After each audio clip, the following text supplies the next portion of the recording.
आपको 2020 में टाटा ग्रुप के तनिष्क का वो आर्ट तो याद ही होगा, जहां पर एक हिंदू लड़की की गोद भराई की रस्म करते हुए मुस्लिम परिवार के साथ दिखाया गया था, जिसे लेकर देश भर में बवाल हुए और लोगों ने कहा था कि ये सीधे तौर पर लव जिहाद को प्रमोट किया जा रहा है। ऐसा ही कुछ हुआ है टीसीएस में, जहां पर हिंदू लड़कियों को षड्यंत्र के तहत निशाना बनाया जा रहा था। महाराष्ट्र के नासिक स्थित टाटा कंसल्टेंसी सर्विसेज यानी कि टीसीएस के दफ्तर से जुड़ा ये मामला अब अत्यंत गंभीर मोड़ ले चुका है। हिंदू महिलाओं के साथ यौन शोषण, मानसिक प्रताड़ना और जबरन धर्मांतरण की कोशिशों से जुड़े इस केस में हर गुजरते दिन के साथ चौंकाने वाले खुलासे हो रहे हैं। जांच से स्पष्ट हो गया है कि टीसीएस के भीतर बीते कई वर्षों से एक सोची समझी प्लानिंग के तहत हिंदू लड़कियों को जाल में फंसाया जा रहा था। एसआईटी की जांच में सामने है कि कंपनी के दीवारों के पीछे एक संगठित नेटवर्क सक्रिय था और इस पूरे गिरोह के मास्टरमाइंड वहां की एचआर एग्जीक्यूटिव निदा खान बताई जा रही है, जो एफआईआर में नाम आने के बाद से ही फरार है। जांच एजेंसियों का मानना है कि निदा खान की भूमिका केवल एक कर्मचारी तक सीमित नहीं थी, बल्कि वो इस गिरोह की सबसे अहम कड़ी थी, जो अन्य आरोपियों को न केवल प्रशासनिक सहयोग देती थी, बल्कि षड्यंत्र रचने में भी सक्रिय रहती थी। मीडिया रिपोर्ट्स में ऐसा दावा किया जा रहा है कि फरार निदा खान का नाम रेड फोर्ट ब्लास्ट से भी जुड़ चुका है। दिल्ली में कुछ समय पहले शाहीन शहीद और निदा खान की मुलाकात हुई थी और ऐसा दावा किया जा रहा है कि ये दोनों किसी एक संस्था के लिए काम कर रही थी।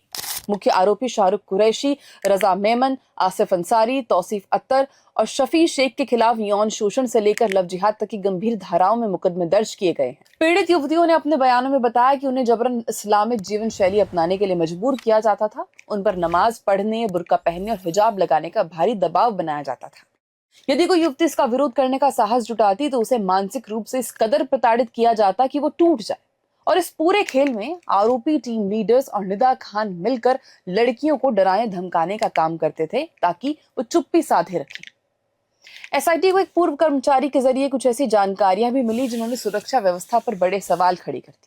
पता चला कि आरोपी ऑफिस का समय खत्म होने के बाद भी कंपनी परिसर में ही जमे रहते थे और संदिग्ध गतिविधियों को अंजाम देते थे।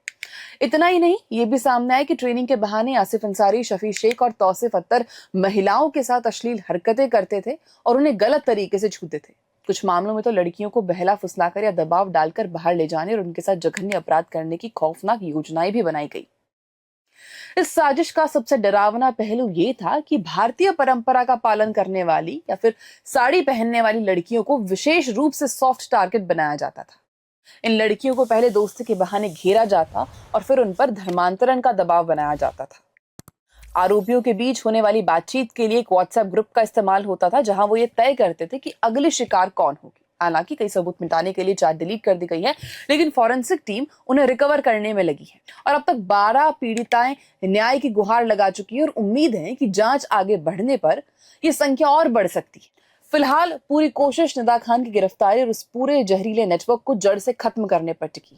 Ackman Institute of Management, a solid foundation for innovative minds.